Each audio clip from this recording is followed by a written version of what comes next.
É só o teste, né, Gerson?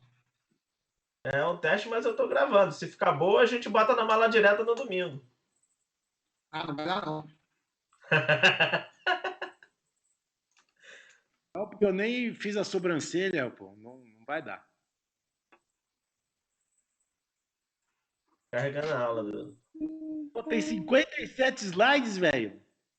Mas é porque eu subi a aula, eu só vou apresentar um pouquinho. Bom. Como você sabe que tem 57? Que aparece aqui. Apareceu. 1 de 57. Doutor Eduardo, o senhor tá vendo a aula? Sumiu. Tá. Minha tá louco. O que sumiu, doutor Eduardo? Tá preto? Não, sumiu a imagem. A sua imagem da câmera? Não, toda. Eu tô vendo a aula aqui, um caso clínico aqui. Tá, mas o senhor separou as telas ou o senhor tá com as telas juntas? Ah, tá, desculpa. Muito fácil. Pronto. Não sumiu. Pronto. Como é que eu apago isso?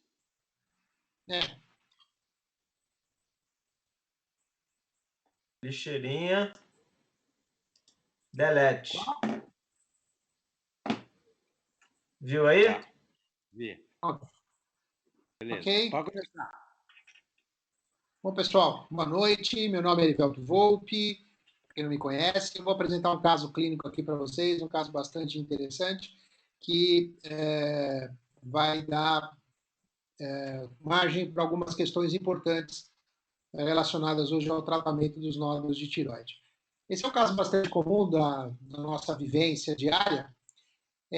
A paciente é HKSO, 28 anos, feminina, branca, e ela foi numa consulta de rotina no seu ginecologista há cerca de pouco mais de um ano, e o ginecologista solicitou uma série de dosagens hormonais e uma série de ultrassons, entre eles um ultrassom de tireoide. Esse ultrassom ele fez porque esta paciente relatou para o médico que ela tinha uma prima que tinha acabado de ser operada de tireoide, tinha um nódulo que era benigno, segundo a paciente, e também a mãe dessa paciente, que era irmã da mãe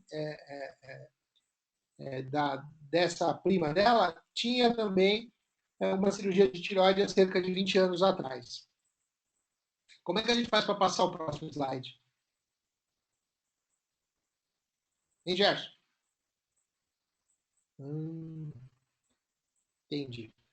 Bom, aí...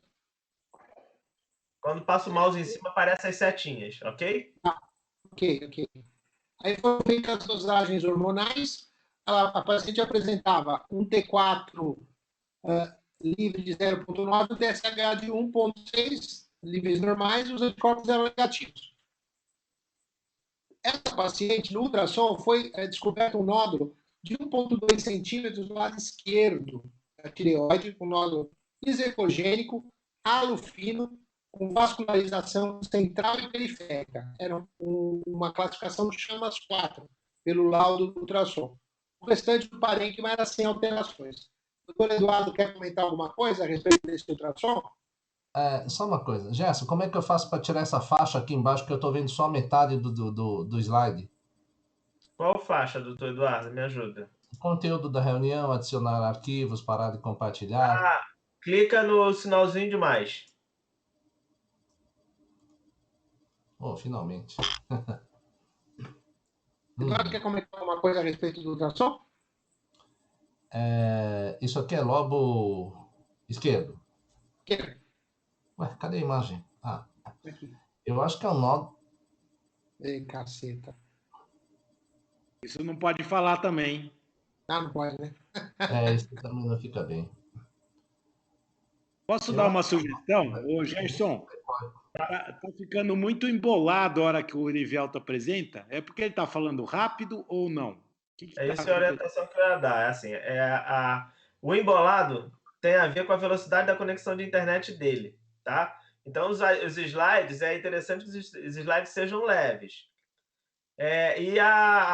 Quando começar a ficar embolado assim, tem que falar um pouco mais pausado. Tá. Está com o senhor, doutor Eduardo. Então, você tem um nódulo de mais ou menos 1 centímetro de contorno regular, levemente hipoecóico, eu não acho que seja isoecóico, está um pouquinho mais escuro. É um nódulo baixa suspeita, pouco suspeito, talvez, um risco de malignidade relativamente baixo, de uns 15% a 20%, né? Mas é claro que já está indicado uma biópsia disso aí, né? Essa seria a minha próxima pergunta. Eu ia perguntar para o doutor Higino se ele faria a punção nessa paciente. Se você for se basear nos novos guidelines, teoricamente, sendo de baixa suspeita, não teria indicação de biópsia, né? Mas o paciente já tem esse antecedente, essa preocupação. Eu costumo achar que uma punção não é um exame tão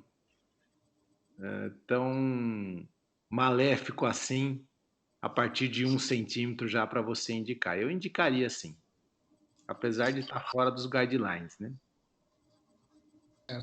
É importante a gente comentar que os guidelines são isso, né? Eles não são leis, né? São linhas gerais de orientação. E realmente, neste caso aqui, Gino, o colega fez a punção, tá certo? E aí começa a confusão do quadro, porque o diagnóstico foi de um Bethesda 3, uma atipia de significado indeterminado, uma lesão folicular de significado indeterminado. Aí começa a confusão do quadro. Tá? Aí. Olha eu aqui. Ué. Pronto. Aí eu pergunto para vocês: com esse diagnóstico, qual seria a conduta? Cirurgia, repetir a punção, fazer testes moleculares ou optar pela observação? Queria saber a opinião aí dos nossos dois debatedores, começando pelo Eduardo. O que ele faria e por quê? Olha, Livelto, essa citologia eu não classificaria como B10-3, não. Ele tem alguma irregularidade na cromatina, mas ele não chega a ser uma atipia de significado indeterminado. Tem uns nucléolos pequenininhos aí, tem uns núcleos mais ovalados, mas esses núcleos da parte de cima, à esquerda, no alto à esquerda, eles estão bonitinhos. Isso praticamente afasta a possibilidade de um papilífero nesse campo. Claro que se você examinar o restante, você pode encontrar alguma coisa que possa dizer que é mais favorável a um papilífero, mas nessa imagem não dá para dizer que é uma atipia de significado indeterminado. Eu daria um B10-2 disso aí. E eu não faria mais nada. Observaria apenas. Sim. Gino? Eu não tenho essa habilidade de... Só uma pergunta, Elivelto, se discutir no Fórum Sintroid, aí o Sintroid está patrocinando esse nosso evento, é isso? É um caso que eu apresentei no Fórum Sintroid. Bom, em geral, eu não tenho essa lâmina para avaliar e nem tenho essa habilidade de avaliar, mas se for um patologista de confiança, ou mesmo não sendo, eu acho que uma boa conduta é repetir a punção. Aliás, o guideline fala isso, né? Diante de um Bethesda 3, ou ficando a dúvida, uma boa opção é repetir a punção. Eu não indicaria nenhum outro tratamento de imediato, não. Perfeito. Alguém mais quer comentar alguma coisa? Dr. Gerson, tem alguma observação a fazer? Não, sem comentários. Prefiro não comentar. Tá certo. Muito bem. Então, vejam só o que aconteceu. Foi optado pela observação. Essa paciente foi referendada para um endocrinologista e o endocrinologista fez a conduta do Eduardo, apenas observou. Aí que é o interessante da coisa. Veja como é interessante. Essa paciente, ela ficou preocupada, porque ela foi no Dr. Google, começou a entrar nesses fóruns de discussão sobre nódulo de tireoide, enfim. Ela, depois de um tempo, ela foi ouvir uma segunda opinião de um outro colega endocrinologista. E aí o colega endocrinologista, esse outro colega, falou, olha, vamos fazer o seguinte, aí fez o que o doutor Egídio sugeriu.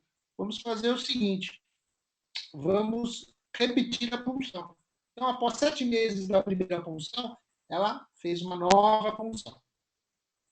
Aí, veja que o ultrassom não tinha alteração nenhuma de morfologia. Não tinha alteração nenhuma. O nódulo não tinha mudado o aspecto, não tinha mudado o tamanho, não tinha mudado as características de vascularização, nada.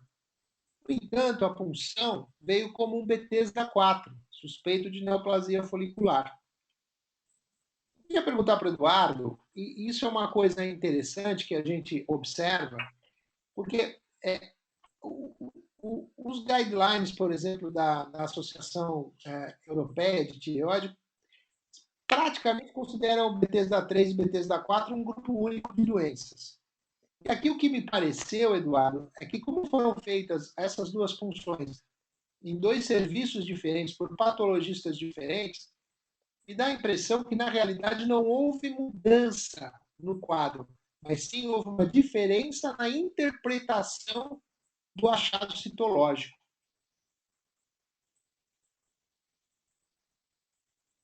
Olha, eu acho que tem diferença do 4 e do 3. O 3 é atipia de significado indeterminado naquela lâmina, que poderia até ser, mas provavelmente é benigno. Agora, o 4 não. O 4 é suspeita de uma neoplasia folicular, um adenoma, um carcinoma, uma variante folicular do papilífero, né? E a conduta eu acho que é diferente mesmo. O 3 você repunciona, dependendo da imagem, você segura. Se for um 4, não tem conversa. 4 é cirurgia mesmo. Você pode fazer uma lobectomia e fazer uma congelação, né? Você tem a imagem dessa citologia, dessa segunda? Não. Não tem. Não tem. Mas, assim, se o clínico, que é o Eduardo, acha que tem que operar, não vou nem perguntar para o Higino, né, Higino? O que você faria? Você faria alguma coisa? Eu acho que a melhor opção seria a cirurgia. Mas eu quero ouvir a opinião de vocês dois a respeito dos testes moleculares, porque recentemente também começou a ter a moda dos testes moleculares para essas lesões Bethesda 3 e Bethesda 4, e é uma realidade nos Estados Unidos, mas no Brasil ainda temos essa dificuldade. Eu quero saber que se diante de um paciente que tem a condição de fazer um teste desse, vocês oferecem esse teste ao invés da cirurgia. Bom, vou falar primeiro. Eu não sei a opinião do Eduardo. Eu não sei a opinião do Eduardo. Também, na realidade, eu particularmente não tenho muita confiança nos testes moleculares ainda. O que eu tenho são 2 pacientes que absolutamente não queriam cirurgia, e esses pacientes, eles fizeram os testes moleculares, né? Nos 2, os testes vieram negativos para suspeita de malignidade. Um eu estou acompanhando há pouco mais de 1 ano, e o outro é recente, tem aí alguns meses, foi este ano. Mas eu, de rotina, Higino, eu não indico testes moleculares. Primeiro, porque é um custo absurdo no nosso meio. Segundo, porque mesmo nos Estados Unidos, embora seja moda, muitos centros, eles não se baseiam nos testes moleculares para indicar ou não a cirurgia. O McKeever, ele disse lá para nós, lá em Chicago, que para ele o teste molecular é importante para eventualmente definir a extensão da cirurgia. Mas que nos tumores foliculares, nessa situação, o que ele faria seria indicar a cirurgia e usar o teste molecular para, eventualmente, indicar uma cirurgia mais econômica ou mais estendida. Olha, eu acho que isso não está sendo gravado, né? Mas, enfim, os 2 últimos pacientes que fizeram o AFIRMA, eu fiz a biópsia também desses 2 pacientes e deu benigno, grau 2. E um deles já tinha feito o exame fora, tinha dado B10 da 4. Foi no laboratório, deu B10 da 3, que é a indicação de fazer o AFIRMA. E o que eu fiz, os 2 deram benignos. Só que o pessoal pulou pro 3. Eu não sei, mas eu acho que existe alguma tendência aí para o patologista do laboratório dar B10 da 3. Ficou essa impressão muito ruim para mim. Os americanos não estão utilizando, não estão comentando tanto a respeito do AFIRMA mais. Aliás, no congresso em San Diego, o pessoal detonou a AFIRMA, né? Dizendo que entre fazer e não fazer é praticamente a mesma coisa. Na verdade, a utilidade do AFIRMA é quando ele diz que é negativo. Se é negativo, provavelmente é benigno mesmo. Quando ele afirma que é maligno, segundo o primeiro grupo que fez o estudo, 40% a 45% são malignos. Mas o pessoal da Clínica Maia, que repetiu o estudo, só 15% dos suspeitos deram câncer. Então, ele só serve para afirmar se quando der benigno, é porque é benigno. Quando ele diz que é maligno, ele realmente não adianta nada. E eu não utilizo muito a firma, não. Além do que, a imagem, aquela primeira imagem, é uma coisa muito pequenininha, um nódulo muito inocente, né? E eu não faria o teste, não. Aliás, tem um teste do Nikiforov. Ele está brigando, ele e um coreano lá, estão vendo, discutindo de quem está fazendo o melhor painel, o melhor teste, mas também eu não ponho muita fé nessas coisas, não. Nunca acreditei. Bom, vamos lá. Então ficamos com a cirurgia. Exatamente. Aí, aqui não vai estar muita discussão para nós, né? Porque, enfim, mas para um público mais abrangente, com pessoas que não tão focadas em tireoide, esse caso eu apresentei várias vezes, dá bastante discussão. Foi feita, então, a lobectomia com congelação intraoperatória e a congelação foi benigna.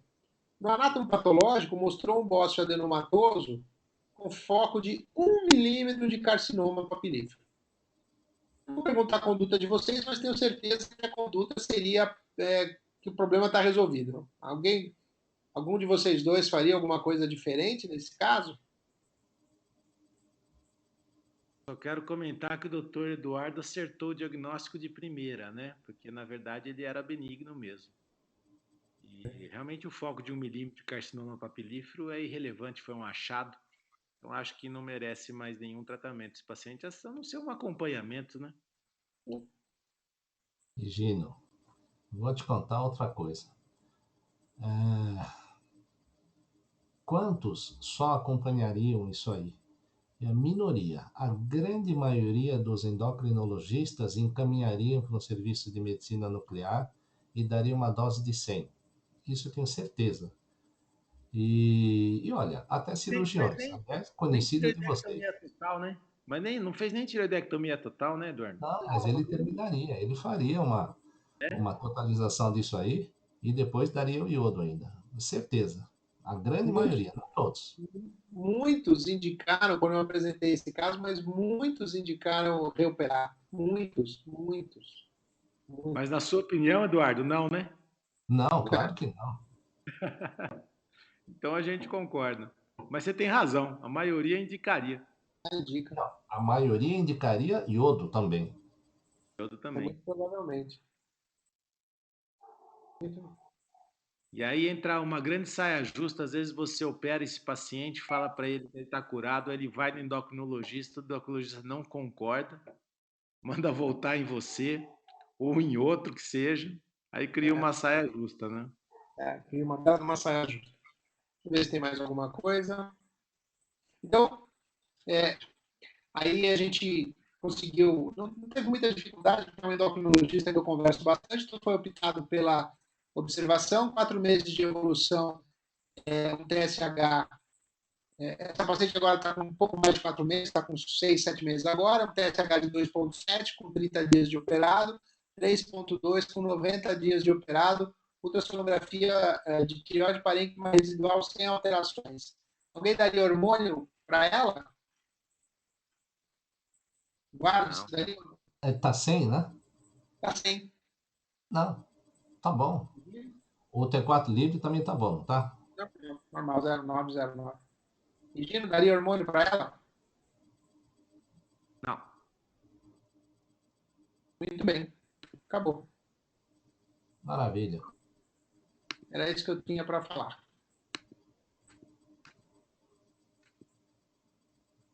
Quem é o próximo? Gino, o meu é rapidinho. Pode Como é que falar. sai aqui? Já saí. E eu abro agora o casos graves ou caso clínico Lattes? Caso clínico Lattes, que o caso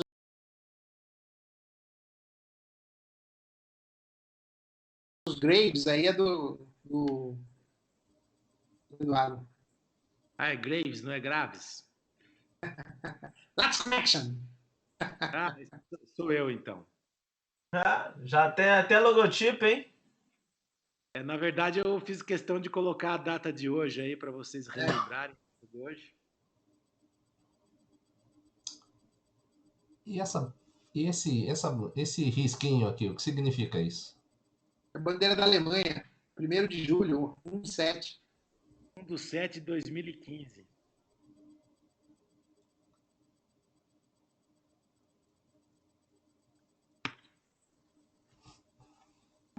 Tá aqui. Senhores, é essa paciente que eu tinha para falar, que é uma mulher que se apresenta de 50 anos, assintomática. Ela foi no cardiologista e o cardiologista acabou pedindo vários exames, incluindo um ultrassom.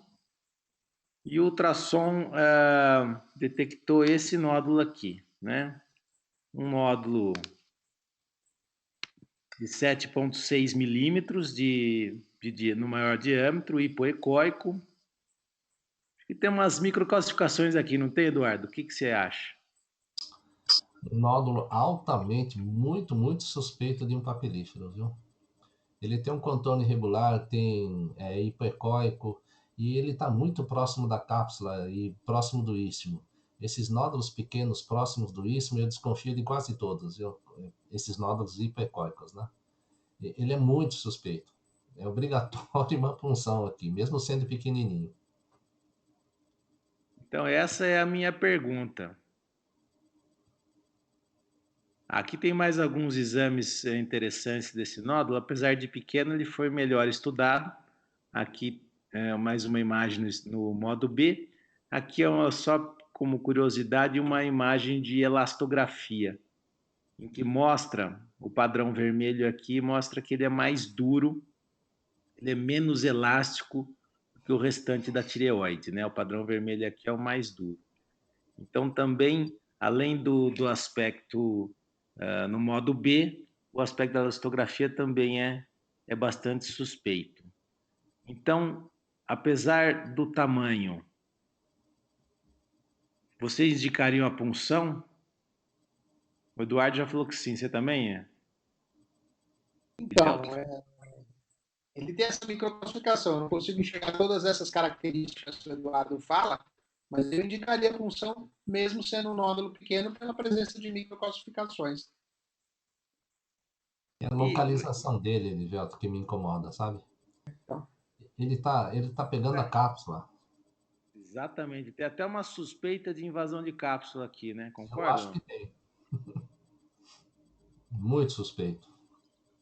Se a gente voltar aqui, se bem que aqui, ó, pela elastografia, ele não parece que ele ultrapassa a cápsula, não, mas no modo B até parece um pouquinho. Bom, Apesar, então, dos guidelines contraindicarem punção abaixo de 1 centímetro, todos indicariam, certo? Gino, por favor.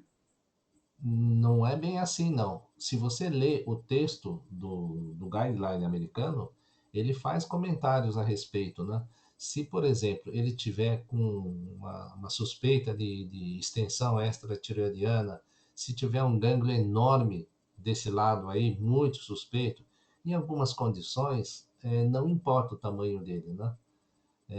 Outros fatores de risco fazem com que seja obrigatória a punção desse nódulo aí. Com certeza.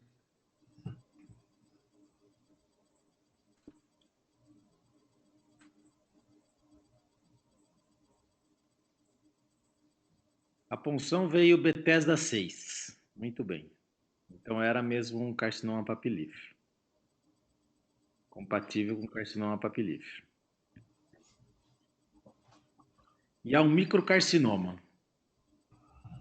Bom, também nesses novos guidelines, novos trabalhos, a grande moda é, às vezes, nem indicar tratamento de microcarcinoma. Alguém não indicaria o tratamento desse microcarcinoma e por quê?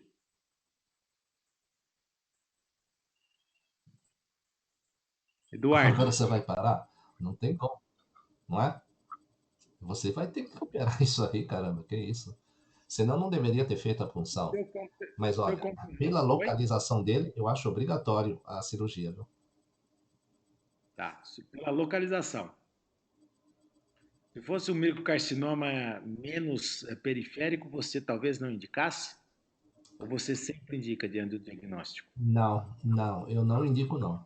Se ele estivesse bem no meio da tireoide, não tivesse gânglio nenhum, nada, absolutamente nada, dependendo do paciente, claro, acima de 60 anos, a gente vai ter uma conversa aí. Eu tenho vários pacientes bem mais novos que não operaram e estão levando.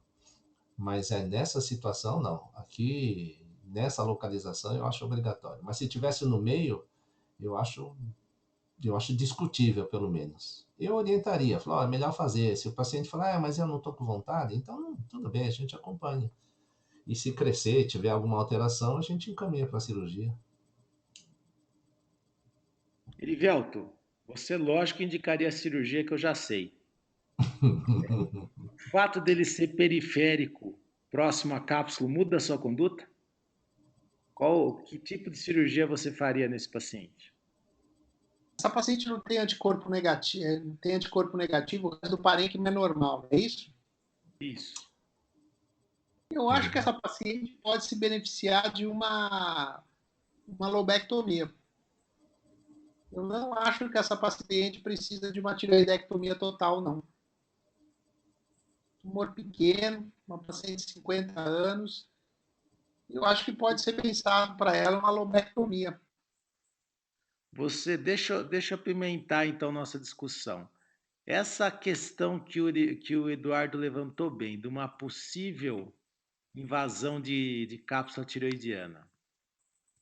Sabendo que isso aí pode aumentar o risco de metástase linfática. Isso é suficiente para você indicar esvaziamento ou não? Não. Você acha disso? Esvaziamentos profiláticos, não. Eu acho que não traz nenhum benefício para o paciente. Eu, de rotina, a gente explora a cadeia linfática recorrencial, né, até mesmo pela necessidade de identificação do nervo laringeal e das paratireoides, mas eu não realizaria de forma alguma esvaziamento profilático nesse caso, não. Não vejo nenhum benefício na realização de esvaziamento profilático, especialmente no paciente que tem um tumor pequeno, né? Gerson, como é que eu tiro esse desenho aqui, hein? Agora me apertei aqui. Como é que apaga isso? Como é que apaga isso, Gerson? Clica no desenho e clica na lixeira. Clica no desenho e clica na lixeira. Tá bom. Regina, deixa eu só fazer Eduardo, um comentário. Faz seu comentário, Eduardo. Eu tô achando que só tem um corte aqui, sabe? Mas eu precisava de um corte longitudinal desse desse lobo, se possível do outro lado também, porque eu estou achando que esse contorno da tireoide no istmo, o contorno superior, está um pouquinho irregular, né? E tem umas áreas mais escurinhas e tal. Isso pode até ter uma tireoidite aqui no meio, né? Não sei se isso mudaria a conduta do Erivelto, mas eu acho que pode ter realmente uma tireoidite aqui.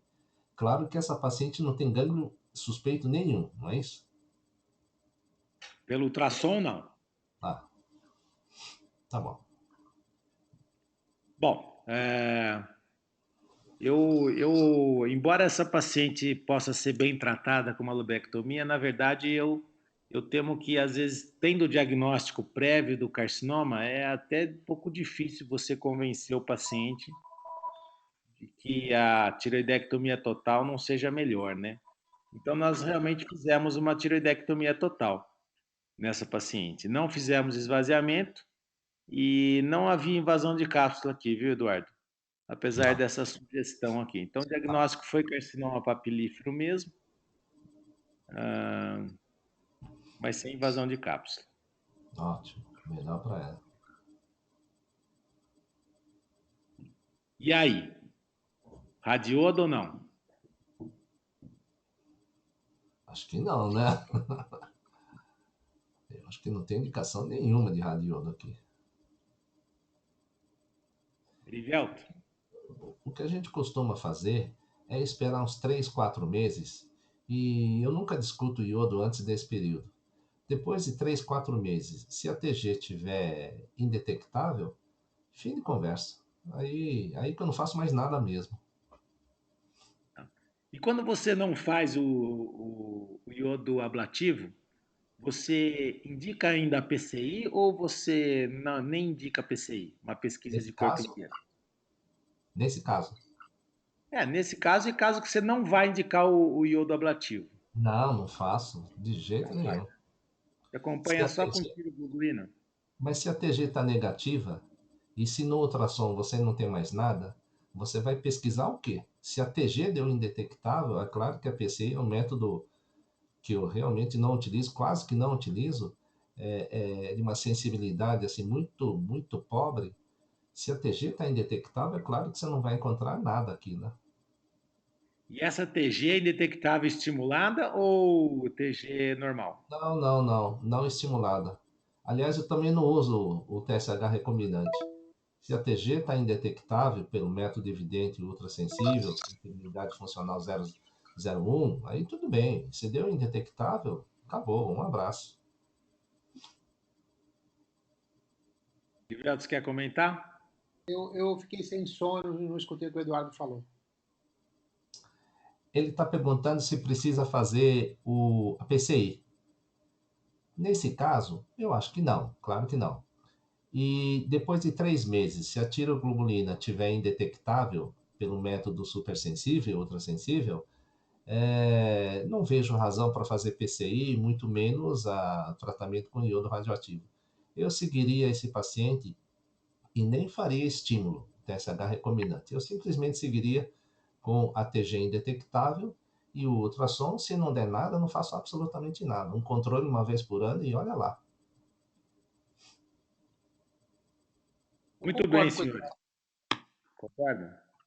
Concordo. Então era isso que eu tinha para apresentar. Apenas um caso Singelo. rapidinho. Olha, Fast track. eu quero comentar. Rapaz, eu não esperava essas imagens aqui. As imagens que o Edivelto mostrou e que você está mostrando agora são muito boas, de altíssima qualidade, o que a gente não está habituado a ver em discussões de casos clínicos, seja em congresso, clube da tireoide, coisa que o vale. Aliás, o último clube da tireoide, o pessoal mostrou uma foto que o cara tirou uma fotografia com o celular do monitor do aparelho de ultrassom com reflexo do flash ainda, sabe? Um horror. E o do Erivelto, ele colocou a citologia. Rapaz, isso aí só eu ou a Rosalinda. Só a gente faz isso porque a gente tem acesso a isso, é fácil para a gente. Mas colocar a lâmina, a foto da citologia é importantíssimo. No jornal da Endo Society, bem recente, eles mostraram a prova da endócrina para o título deles, e eles mostraram um caso que era um nódulozinho e tal, eles só mostraram a citologia e ele queria o diagnóstico. Então, eu acho que o clínico tem que ter alguma noçãozinha. Claro que era uma citologia fácil, mas ele tem que ter noção também, né? O cara fala Bethesda 2, 3 e 4, o cara não sabe nem, tá viajando, o cara não sabe nem o que está acontecendo. Então, rapaz, eu acho que vocês estão de parabéns, viu? Essa citologia, essas imagens estão perfeitas.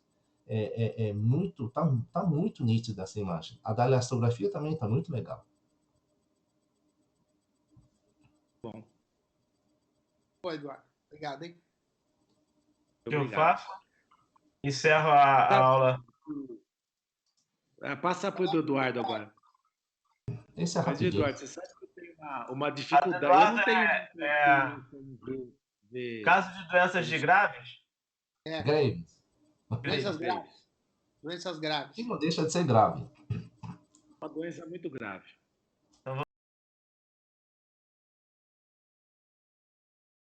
Vamos lá, vou abrir. Bom,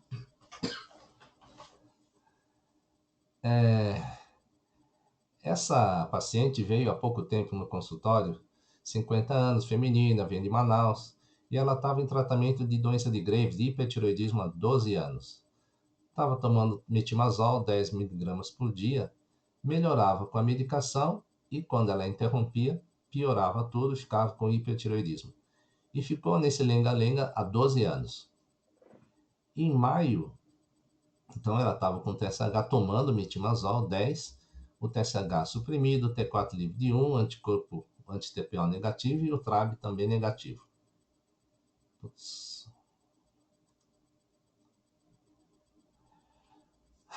Ela refere alergia a uma série de alimentos, camarão e coisa parecida, e ela foi ao dermato e ela fez um teste para ver o motivo da alergia e deu que ela tinha alergia a iodo. Tá. Aí um médico falou, olha, acho que é melhor parar com esse tapazol, esse metimazol e vamos fazer o tratamento com radiodo. Só que o médico nuclear, ele contraindicou o uso do radiodo, tendo em vista o teste alérgico, que tinha alergia a iodo. Aí o endocrinologista, ele descartou o tratamento cirúrgico, porque isso não se faz, e recomendou continuar com metimazol, sempre na mesma dose, ficar desse jeito. Essas são as imagens. Então, o corte transversal, acho que vocês estão vendo o cursor, né? Corte transversal do lobo direito. Você vê aqui em cima da traqueia, o istmo bem espessado, deve ter uns 7, 8 milímetros. Hashimoto não dá isso, só a doença de Graves que fica assim espessado desse jeito. E aqui no corte longitudinal à direita, são vários nódulos. Um aqui e outro aqui embaixo. Mas são Doutor nódulos... Eduardo, Ops! se o senhor usar o mouse, só tem um laser pointer aí, ó, para mexer na tela, tá vendo? Onde que está o laser point? Mexe o seu mouse. Ops! Em cima da imagem. Ué, estou mexendo. No lado esquerdo tem um desenho de uma lixeira e tem um desenho de um negócio tipo um raiozinho. Só dá um clique nele. Ah! Ué? Isso. Agora o senhor está com o laser pointer. Mas aqui não está mexendo, tá fixo. Mexe o seu mouse agora para ver. Quem é que foi que mexeu? Alguém mexeu aí? Eu? Ah, Professor. tinha. Tem alguém me sabotando, caramba. Olha só, tem a lixeira, tem o desenho do laser pointer e tem uma seta branca. Então, eu já cliquei. Clica, agora só clica em cima do slide e move o mouse. Não aparece o vermelhinho. Tá aqui fora, pô. Ah, não, ele não corre toda a tela. Oi. Vai agora. Não. Tá indo? Não. Ô, rapaz, eu acho que tem alguém mexendo nesse negócio aqui, viu? Não, era eu que estava mexendo agora. Agora eu vou parar de mexer. Então para, pô. Senta o senhor. Não, mas eu clico no laser pointer de novo. Clica no laser. e tenta mexer. Ah, maravilha. Tá. Bom, aqui no terço inferior do lobo direito você vê um nódulo misto. Aqui um outro nódulo misto, tem essas áreas pretas aqui. Então, são nódulos pequenos, 6, 7 milímetros. Isso aqui talvez tenha 1 centímetro e alguma coisa. Aqui no lobo direito também, aqui embaixo, tem uma outra imagem nodular, também um misto, tem umas áreas pretinhas aqui. E, bom, isso aqui é a mesma imagem anterior. Deixa eu pular o slide. Aqui é o mesmo nódulo, no corte transversal também, aquele nódulo. Aí no polo superior, aquele nódulo que a gente não conseguia ver muito bem, a gente vê direitinho aqui essas áreas escuras aqui, configurando então o nódulo misto. E claro que a tireoide está aumentada de tamanho, essa medida aqui, transversal aqui, e o AP, é bem maior que o diâmetro da traqueia, o istmo muito espessado, então é característico de doença de Graves isso aqui. Então, resumindo, tem um nódulo no lobo direito, misto, grau 2 benigno, de 1 centímetro. Nódulo 2 e 3 no lobo direito também, 2 nódulos mistos, benignos. O último nódulo no lobo direito também, maior, 1,7, aquele que estava no terço inferior, que é benigno. No volume total, 39,40 ml. Aí eu quero saber o que a gente vai fazer com esse paciente. Continuamos com o metimazol como endócrino, muito conhecido por sinal. Ele recomendou, fazemos o radiodo, apesar da alergia, fazemos uma tireoidectomia. Então, quero ouvir a opinião de todos. Eu acho que nem sempre você consegue controlar uma doença dessa com bócio sem um tratamento definitivo, digamos assim, né? Seria o radiodo ou a cirurgia. No caso da alergia ao iodo e também pelo fato dela ter um bócio, eu acho que a tireoidectomia total seria uma boa opção para essa paciente. Então eu indicaria uma tireoidectomia total para ela. Não vejo por que não se indica, por que o endócrino, no caso esse endócrino aí, tem a resistência a indicar cirurgia. Na verdade, a cirurgia é o tratamento mais efetivo para doença de Graves, porque é um que tem 0% de recidiva, porque você tira a tireoide toda, certo? Além disso, a utilização desses antitiroidianos eles estimulam o aumento do volume glandular com o tempo, não é, Eduardo? E essa paciente está tomando metimazol há 12 anos, é isso mesmo, não é? 12 anos. 12. Assim, não tem controle, não tem controle medicamentoso para ela. Eu não sei exatamente aí essa alergia do iodo. O iodo talvez fosse uma boa opção. Eu não vejo nenhum nódulo suspeito no caso. Mas eu concordo com o Egino. Quer dizer, você faz um tratamento que resolve o problema do paciente em definitivo. Eu também, se realmente não puder ser feito um tratamento com iodo, eu indicaria cirurgia também. Pois é. Na minha opinião, não existe alergia ao elemento iodo. Existe alergia a algum componente que você dá numa medicação que tenha iodo. Mas contra o iodo você não tem alergia. Isso não existe. E uma dose de 100 miliquirris, a pessoa ingere 20 microgramas de iodo. A gente ingere 200 por dia. 20 a mais, 20 a menos não vai fazer a menor diferença. Além do que você não vai usar 100 miliquirris, vai usar uns 30, sei lá, ou até 50. Mas então não existe problema nenhum. Isso que você falou. É só perguntar se ela é alérgica a sal, né? Verdade. Nunca vi alguém alérgico a sal iodado, né? Isso não existe. Isso que você comentou, Edivelto, do colega ficar insistindo no tratamento com tapazol, isso é um absurdo dos absurdos, né?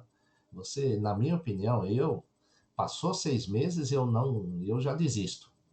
E supondo que essa paciente tivesse TRAB positivo, você está dando espaço para o azar para ela desenvolver um exoftalmo, uma oftalmopatia de Graves, e aí um abraço. E 50 anos, uma paciente do sexo feminino ficar com exoftalmo, eu acho que não é legal. E o tratamento com iodo também, se ela tivesse com TRAB positivo, e se, sei lá, tivesse algum processo inflamatório já na órbita, você fazendo radioiodo, alguns dizem que piora, mas esse não é o problema. Mesmo que você dê o iodo e controle com corticoide, o anticorpo TRAB vai ficar positivo por muito tempo, muitos anos até. Então, se o paciente tiver qualquer indício de exoftalmo, TRAB positivo ou meio alto, eu realmente não indico o tratamento com iodo, que ela ainda vai continuar, mesmo ficando com hipotiroidismo, ela vai correr o risco do exoftalmo. Na minha opinião, isso aí tratamento é obrigatório nessa situação, é obrigatório o tratamento cirúrgico. Nunca 12 anos com metimazol, né? Isso, imagina, isso não se faz, né? Isso é uma barbaridade. Mas eu indicaria a cirurgia nessa paciente. Mas é que ela já veio com aquela coisa que o médico, muito famoso, o médico falou que não, que tem que insistir com o tapazol. É um pouco complicado na primeira consulta você falar o contrário. Então, aos poucos a gente vai conversando e tal, falando do iodo e tal, mas no final você fala que o melhor é a cirurgia por causa do problema do exoftalmo. Então, depois de muito trololó, eu convenci a fazer a tireoidectomia. Certo ou tá errado? Certíssimo. Maravilha, maravilha. Bom, Gerson, eu acho que aprendi a mexer esse negócio aqui, velho. Se der moleza, eu aprendo direitinho. É? Doutor Eduardo, só olha uma folhinha preta e identifica qual é o problema do cara, não vai saber mexer nessa ferramenta? Na primeira vez, eu acho que não. Mas vai Se for aprender, vai convidado a aprender. participar e meia hora antes você explicar, você vai ter que ficar nesse quadradinho aí e falar, ó, compadre, faça assim, aperte aqui, aperte ali, porque o cara vai se perder, eu acho. Isso é normal, a gente, assim, esse aprendizado ele é contínuo, né? Aí tem algumas dicas. A sua apresentação foi a que melhor estava feita para a gente utilizar na ferramenta. Estava levinha, tá? Sem muita firula, sem muito efeito, uma apresentação chapada, que é o recomendado a gente usar. Não é recomendado usar efeito de transição nos slides, né? A não ser que seja um recurso que você precise para tornar a aula didática. Mas quanto mais ela chapada, com menos efeito, melhor a gente vai conseguir ter resultado desse conteúdo, entendeu? E é isso. A ferramenta é essa. Agora eu vou dar uma editada nesse material depois e vou mostrar para vocês como é que fica. Que fica naquele formato, tá, que a gente tem publicado as aulas. Porque para mim aqui eu tenho 4 monitores, tem 4 rostos, entendeu? E eu consigo mostrar o slide e o rosto de quem está comentando depois de feita a aula. Ah, você vai ter que editar isso aqui? Na realidade, isso fica de uma maneira que não fica muito legal depois que gravado pelo sistema automático. Você Aí a não pode gente manter pega... assim. Hã? Não pode manter desse jeito. Não fica desse jeito no formato gravado, entendeu? Hum.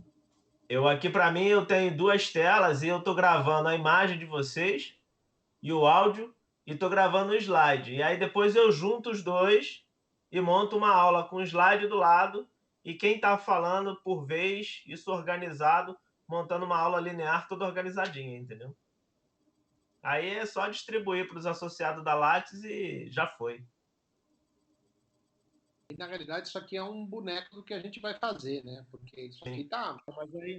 Mas eu queria discutir um ponto com vocês. Eu acho que é interessante esse sistema de discutir caso, mas o problema de só apresentar isso gravado é que quem estiver assistindo não vai poder dar opinião ou tirar dúvida na hora, né? Você acha que vale fazer esse formato gravado? O que vocês acham? Eu acho que se a gente colocar mais debatedores, a gente vai conseguir cobrir a maior parte das dúvidas. E como a discussão de caso é uma coisa dinâmica, É que nós estamos em 3 só aqui, a gente pensa mais ou menos igual, né? Agora, seria interessante, na hora que a gente for fazer uma coisa para valer, a gente tá num 6, 5 ou 6, e aí convidar algumas pessoas diferentes, assim, para que gere mais discussão e mais dúvida mesmo. Entendeu? Eu acho que é o seguinte, essa primeira aula a gente tem que dar uma ajeitada nela e ela tem que ser apresentada para as pessoas que vão ser convidadas para participar desse sistema, entendeu? A gente vai encontrar em algumas pessoas um ceticismo de que não funciona, que não dá certo, mas as pessoas depois descobrem que vê que é prático, que funciona, e aí vocês vão conseguir trazer gente de fora, dos Estados Unidos, da Colômbia, do México, para ver, discutir e cada vez mais ficar mais rico essa discussão, entendeu? Mas isso aqui, Gerson, é um boneco, né? Isso aqui é só para a Aham. gente usar como exemplo e tal, mostrar, né? Uma coisa bem informal mesmo, né? Entendi. Eu acho que se pudesse distribuir só entre a gente, né? Esse boneco. Não, isso aqui, que boneco Android aqui e Não, tal. é uma coisa interna, pelo amor de Deus, né? Aí eu vou me ajeitar melhor, caramba. Desse jeito não dá. É que tá um frio do cão aqui. Mas... E avaliar. É, É... Mas eu acho, então, que esse é o boneco, tá bom. Mas no primeiro, será que não é interessante a gente já chamar o pessoal, pelo menos colocar um argentino, ou um chileno, ou coisa parecida? Dúvida, tem que mesclar aí, pelo menos outras. Eu acho que tem que chamar. Acho que nós três não precisamos entrar os três em todas as discussões de casos, né? E chamar algumas pessoas diferentes, né? E mesclar sempre pelo menos uma pessoa de fora do Brasil. Uma não. Pelo menos, pelo menos. É. eu acho que nessa fase inicial, vocês três estarem presentes é bom, entendeu? Para poder funcionarem como mediador, entendeu? Porque o ideal é eu sair de cena, entendeu? A minha imagem não tá aqui e eu tá só fazendo o gerenciamento da reunião, de microfone, essas coisas todas, entendeu? Tá. Eu vi que você, algumas horas, fechava nosso microfone, né? Se começa a gerar algum ruído, eu vou e fecho o microfone, entendeu? Tá bom. Mas eu achei Maravilha. legal. Eu Não, achei Até bom. quantas pessoas pode, Gerson? Com câmera 12. Mas considera 11 câmeras que uma, geralmente, eu inicio com ela travada, entendeu? Que é a minha câmera para poder dar orientação pro pessoal. mas eu acho que não pode ser mais do que 5 ou 6. Porque senão também Então vai vamos ficar muito. chamar mais 3 pessoas para o próximo? Fazer um próximo com mais 3 pessoas? Pode ser. Fazer o próximo com 6 Você pessoas. está falando um teste ainda? Não sei. Não, acho que daí já começa, né? O que está precisando para a gente aprovar o. Pagar Ó, esse homem aqui, ó. eu, eu digo o seguinte: Indim.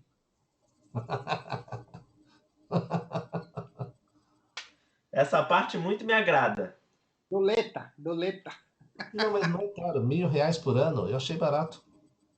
Por ano, né, doutor Paga Eduardo? para mim vale refeição e vale transporte? Deixa eu Vale lhe transporte. dizer. Com essa aula que vocês deram, eu saio com uma aula montada, entendeu? Com essa discussão, é assim, todas essas falas que foram interveniência nossa aqui, que entrou no meio da reunião, eu consigo tirar ela e deixar só exatamente o caso Ah, clínico, legal.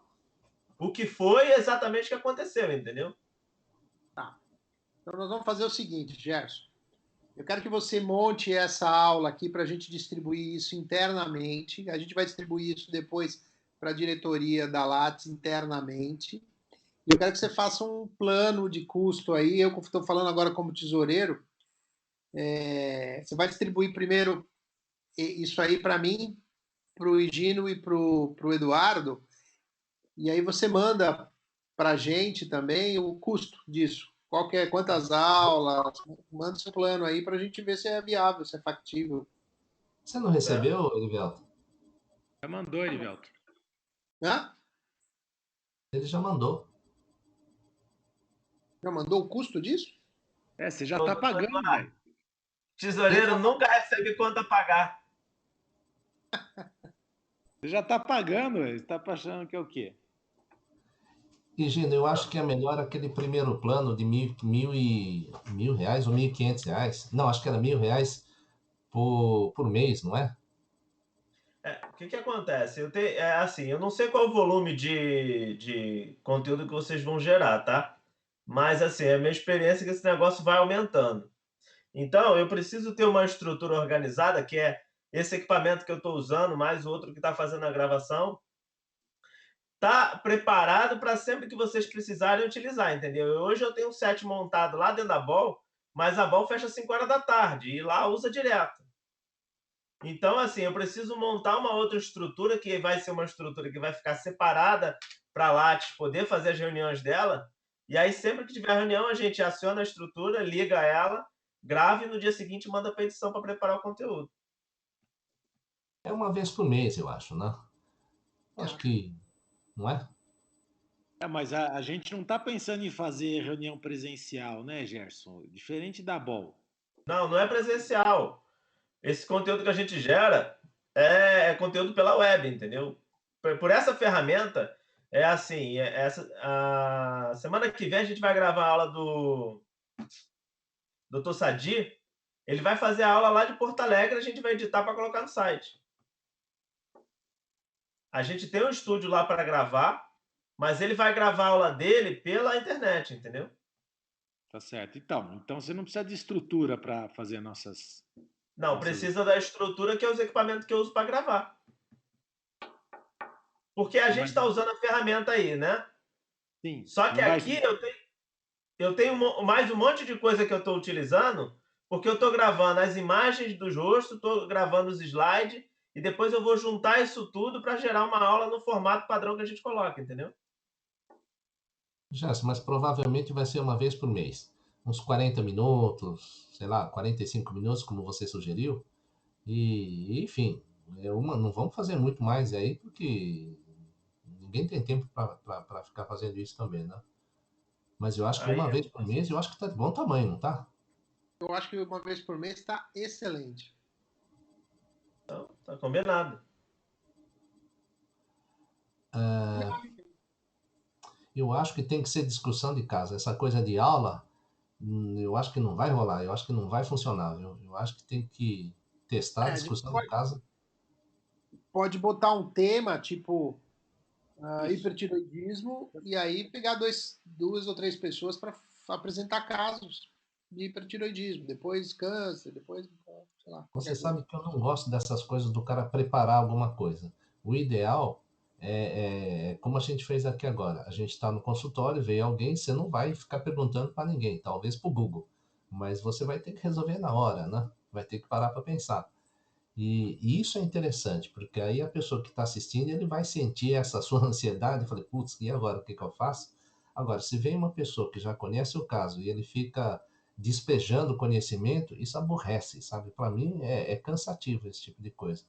Isso que o Higino falou também, de mostrar um caso e agora, o que que faz, o que que não faz, ele prende muito a atenção da pessoa, mesmo que não consiga interagir, não tem uma câmera, nada, ele só está assistindo, isso gera muita dúvida e mantém um cara preso. Isso é legal. A gente não consegue isso com aulas. E aula, todo mundo já assistia a aula de tudo, chega, né? Agora, discussão de caso eu acho muito interessante.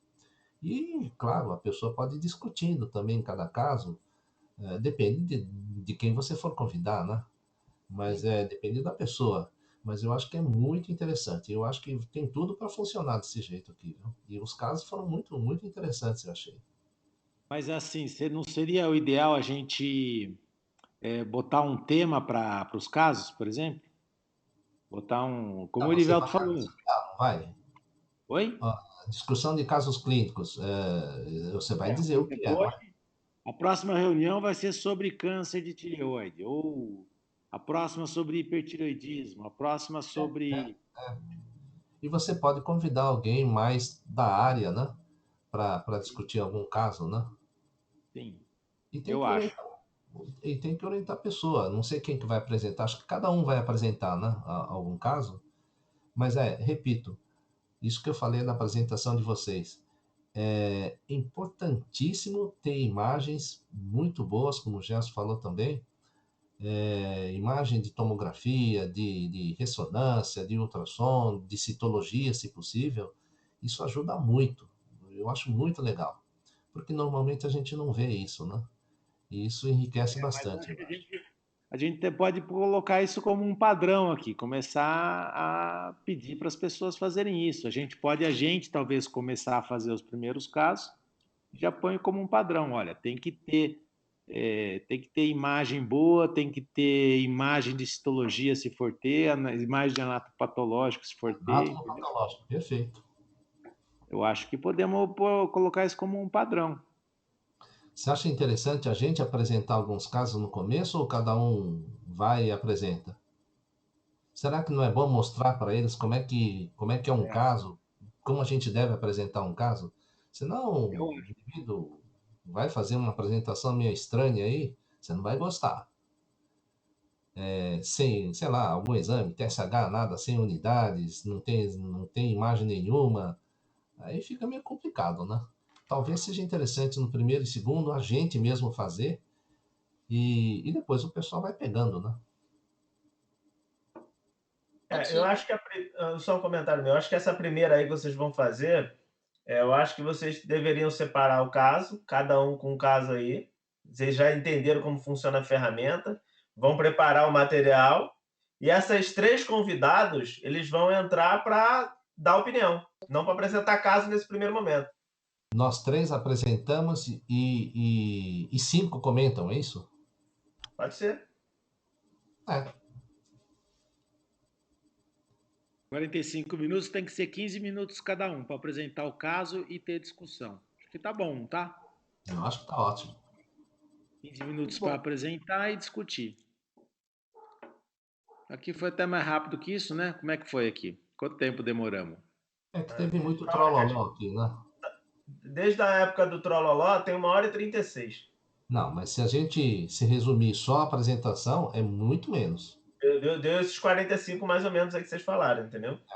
Que Eu é o acho que ideal, a gente não pode passar de 20 minutos total, entre caso apresentado e discussão. Aí a gente gera 3 arquivos em cada evento, entendeu? Tá. Interessante. Para até a gente pode dividir em 3 apresentações, inclusive, né? Não, são 3 apresentações, cada um prepara o seu arquivo, tá? Do caso, assim, uma coisa para ficar esteticamente bonita, poderia definir um. Você distribui 3 apresentações separadas, é isso? Sim, sim. Aí você vai colocar lá no site da Lattes, ó, discussão de caso clínico, tal, paciente, tantos anos, com isso, assim, assim, assim. Assista aqui, entendeu? Para cada caso, um vídeo. Para ser relacionado no site, entendeu? Entendi. para cada caso é um vídeo ou para cada dia é um vídeo? Para cada caso. Então, num dia discute 3 casos, a gente vai gerar 3 filmes, que são 3 casos diferentes. E aí a gente lá no site, você vai colocar a legenda, vai dizer o que é a discussão de caso clínico de câncer, assim, assim, assim, assim, assado. E aí clique aqui para assistir a discussão. Já se a gente não podia fazer um modelo também de PowerPoint com o logo da Lattes, Lattes Connection, como disse Elivelto, manter fundo branco ao invés de fundo preto, evitar letra com sombra, fundo claro, coisa desse tipo? Perfeito, perfeito. Aí ia ser a minha sugestão, entendeu? Criar um slide padrão, entendeu? Onde tenha já os campos lá para colocar o que é ideal para ser discutido, a sexo, idade, tarará, tarará, a apresentação inicial, um slide onde vai ter a conduta, para ficar padronizado. E aí você consegue gerar um conteúdo rico, entendeu? E padronizado. Eu acho legal isso. Perfeito. Perfeito. Começa depois a lançar. Não é possível as pessoas assistirem, Gerson, sem poder participar? Se quiser assistir ao vivo, tem como? Tem como. Eu complico um pouquinho mais, que a gente tem que pegar o que está fazendo e gerar uma transmissão, entendeu? Não por dentro desse sistema, porque se eu jogo dentro desse sistema, ele vai estar participando da reunião. Então eu tenho que pegar esse sistema e jogar para um outro, que é o de envio, só envia, entendeu? E aí eu consigo abrir um chatzinho. Porque ao vivo é outro papo, é ou não é? Eu acho que seria muito bom, enriqueceria muito se a gente pudesse, se as pessoas pudessem assistir e mandar pergunta por chat, por exemplo, né? Seria muito bom. Eu acho que assim, a minha opinião e a experiência do que está fazendo aqui, você com 12 pessoas com câmera já está bastante enriquecida a discussão, entendeu? Passou disso, começa a virar bagunça. Mas você vai liberar para 12? Não, você consegue até 12 com câmera, você consegue.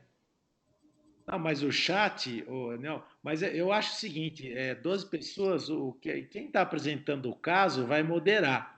E aí ele vai perguntar para cada uma das pessoas. Eu acho que tem que ser nesse sistema, vocês concordam? Não, Claro. não abre a palavra para todo mundo, cada um vai ser perguntado especificamente.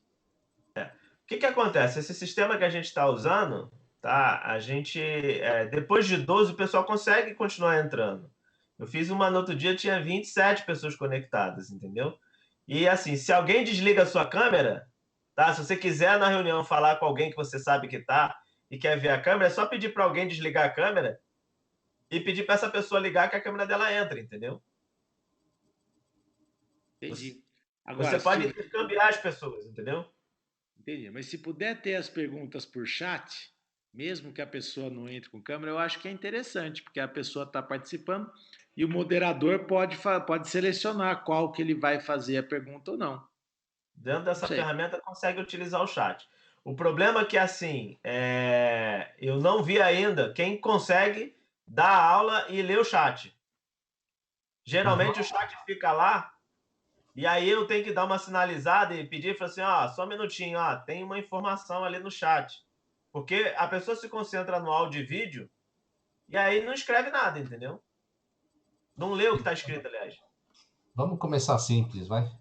Vamos É. começar sem audiência. Vamos Eu acho começar com poucas pessoas. E se é, der, fica muito fácil, a gente melhora, assim, amplia.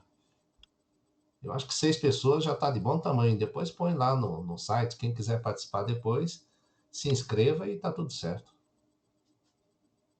E assim, depois de aula gravada, tá? Assim, você tem 3 casos apresentados, 3 pessoas entram na discussão. Nesse momento inicial, você está com 6 pessoas discutindo o caso.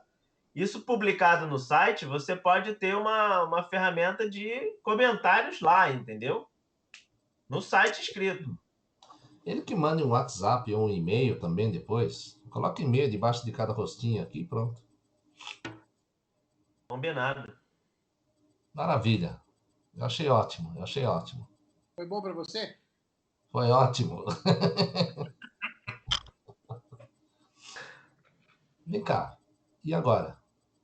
Agora tchau. Agora, Não, agora oh, tchau. peraí.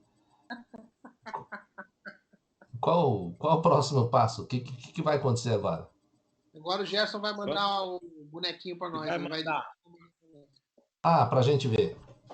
Eu acho que ele vai mandar o vídeo e aí, se o pessoal aprovar, a gente já marca a primeira reunião. Tá bom. A primeira Feito. Lattes Connect. Lattes Connect. Eu vou Maravilha. editar esse conteúdo e aí, enquanto isso, vocês preparem o tema da próxima reunião aí. Quem é que vocês vão incluir, os 3 adicionais, entendeu? Para participar da reunião.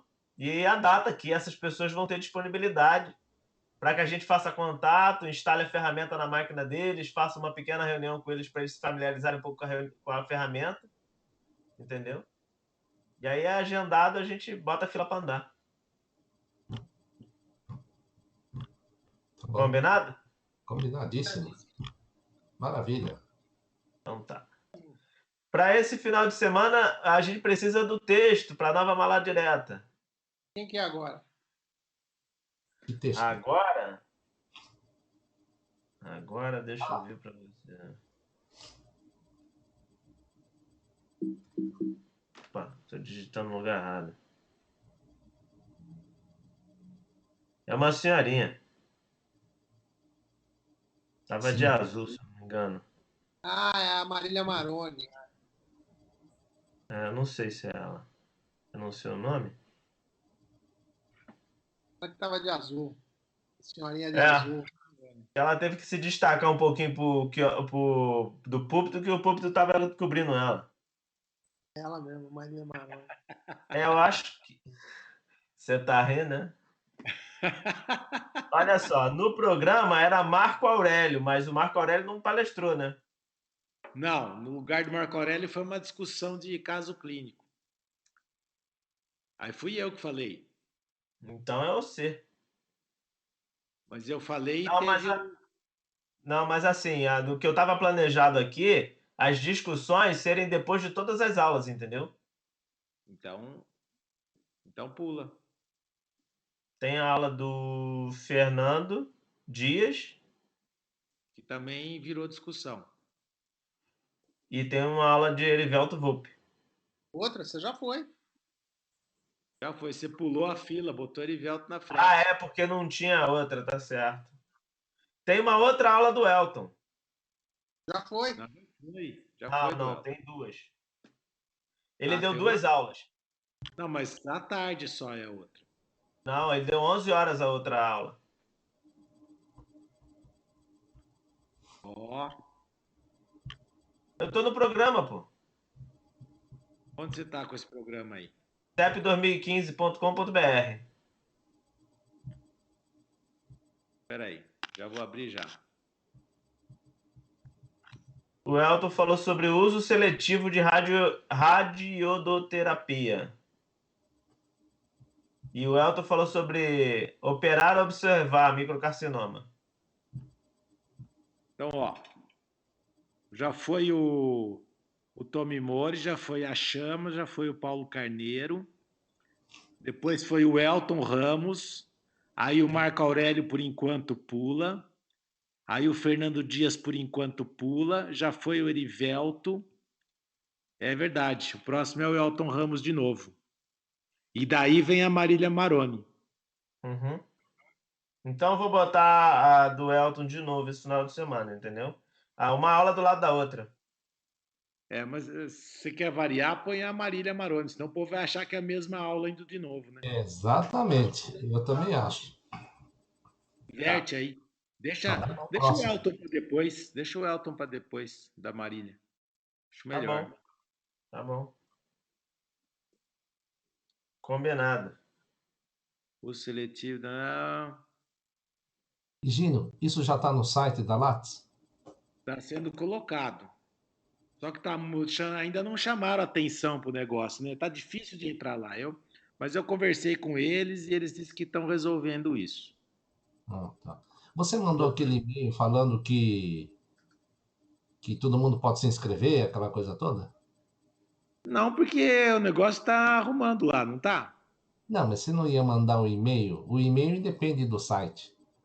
A Fernanda, ela pode mandar porque ela tem relação, ela pode mandar um e-mail para todo mundo.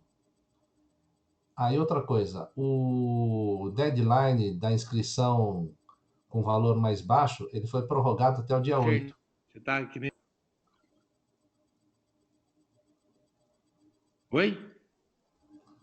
O deadline da inscrição com aquele valor menor, ele foi prorrogado. Era ontem, né? Agora foi até o dia 8. Tá, mas já tá podendo fazer o pagamento pelo site? Já tá conseguindo? Não, não, não. Mas O todo pacote. mundo pode se inscrever como sócio da Lattes, não tem problema nenhum. Pô. Não vai fazer mal a gente isso aí, né? E depois a gente vê o que a gente faz. Então tá bom. E o que que tem que mandar? Não sei ainda. Eu achei que estava resolvido isso.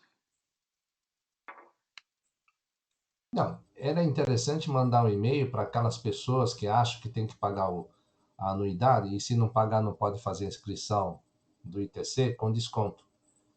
Mas a ideia é mandar uma mensagem dizendo que todos podem fazer a inscrição como membros da Lattes, usufruindo do desconto. E esse deadline é até o dia 8. tem que comprovar o pagamento no ato do Congresso. Pode ser? Depois a Célia vai entrar em contato com o pessoal e cobrar de todo mundo essa coisa aí, né? Tá bom. Todos podem fazer a inscrição até dia 8 com desconto, mesmo que ainda não tenham realizado o acerto com a Lattes. Perfeito. Tá bom, eu vou mandar para a Fabiana fazer isso.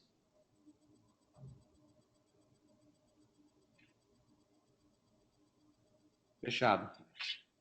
O que acontece? Vocês estavam falando de a aula no site. Só pegar a aula no site e colocar lá, ela não dá Ibope, tá? Tem que fazer um marketing ativo aí nesse negócio. Tem que pegar a aula por aula e mandar. E não adianta mandar um e-mail com todas as aulas que o pessoal também não assiste. Com certeza. Então, na verdade, você já está mandando os e-mails, né? Então, acho que nesse e-mail poderia colocar que também está disponível no site da Lattes, não pode? Pode. Mas não está disponível, né? Está disponível, só que está difícil de achar. As aulas do STEP já estão no site da Lattes? Já estão no site, só que você tem que entrar no outros vídeos, uma frasezinha pequenininha. Você tem que... Isso não pode, né? Tem que usar um mapa para entrar lá. Tá difícil. Não, tem que fazer um logo, tipo Lattes, STEP, alguma coisa assim, uma coisa enorme.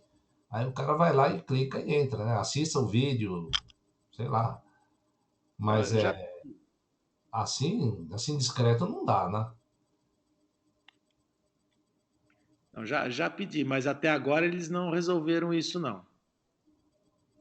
Mas olha, eu acho que você, como o presidente da STEP, eu acho que você, Edivelto, poderia mandar um e-mail a todos os sócios, os dois assinando o e-mail, dizendo que já está à disposição as aulas do STEP, uma vez por mês, ou uma vez por semana. Mas primeiro precisa colocar ela num jeito visível lá, né? Porque do jeito que tá... Sim, claro. Mas é como o Gerson falou, você não pode deixar acumular muito que ninguém vai assistir. Pois é, mas eu já mandei para os caras. É que eles estão preocupados com a história do pagamento, né? Eu estou vendo que eles estão bem ativos para tentar resolver a questão do pagamento.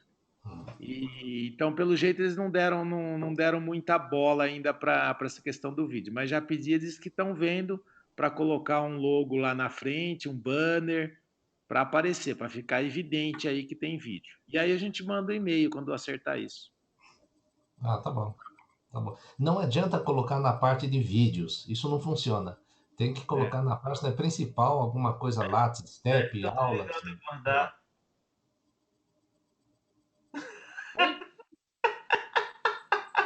Ele hibernou. Estou ouvindo vocês falar. Bom, e o texto para o final de semana? Tá bom. Providencio para você, pode cobrar. Câncer diferenciado de tireoide, radioterapia.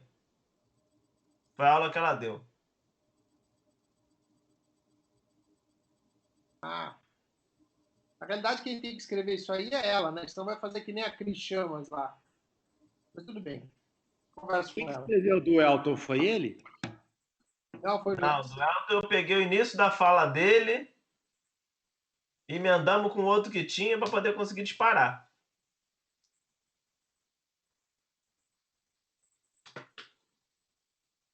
Eu vou ligar para a Maria amanhã. Tem o celular dela, eu ligo para ela. Então você liga, Gino? Posso ligar. Então liga. Tá, eu vou publicar a aula e vou mandar o link para vocês aí, até para vocês assistirem a aula dela, saber do que ela está falando, relembrar. De repente, manda o link para ela e aí faz um texto alinhado com a aula que foi dada, entendeu? Tá, eu vou falar se ela quer escrever, mas se ela não escrever, o que faz? O Gino escreve. O presidente do Congresso do STEP escreve. Eu acho que o secretário escreve. O secretário está dormindo. Vamos encerrar, então? Está encerrado, então. Um abraço a todos. Obrigado, um abraço a todos. Tchau. Boa noite.